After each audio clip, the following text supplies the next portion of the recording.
when we began those discussions, the proportion of men to women on this campus was shifting, and there were a lot more women than there were men. In this country today, in 1940, 70% of the undergraduates going to undergraduate school was 70% male. Today, it's under 40%. The competition for males to go to college in this country is going to only increase. Was football the right decision for that? It was not the only decision that could have been made for that. The number of head concussions in this country, in NCAA, in any division, Division I, Division II, Division III, the number of head concussions, the highest among any sport, is among women's soccer. The only argument that I think did not fall apart during this whole thing against football, and for me it's still there, and I wanted to do this, and I want to go on the record saying this. And that's this. I think that this new league that we're in,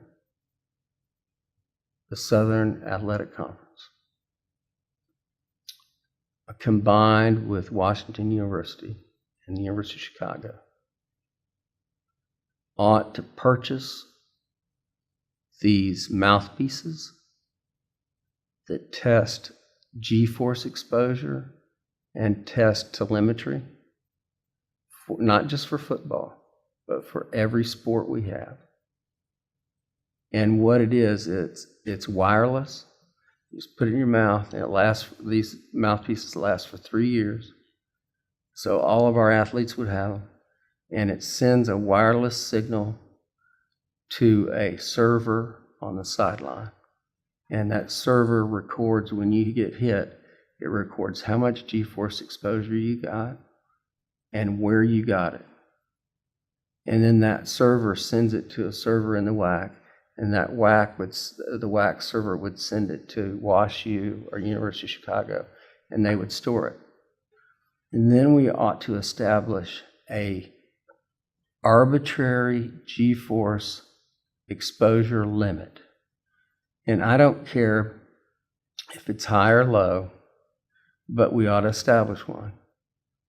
And if you get a certain amount of G-force exposure, no matter if you played for 2 years or 3 years, then you become disqualified to play in this conference.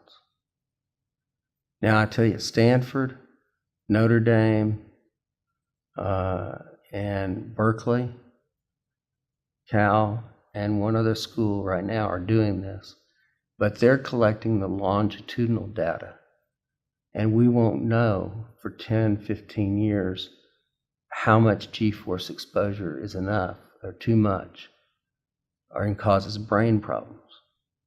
So we ought to be ahead of the game and just establish on our own an arbitrary level. That's for women's field hockey, women's soccer, everything. And we ought to be the leader in doing that. And I think that would be the right thing to do. So I think while I argue strongly for football and support it 100%, I think we need to do some things differently.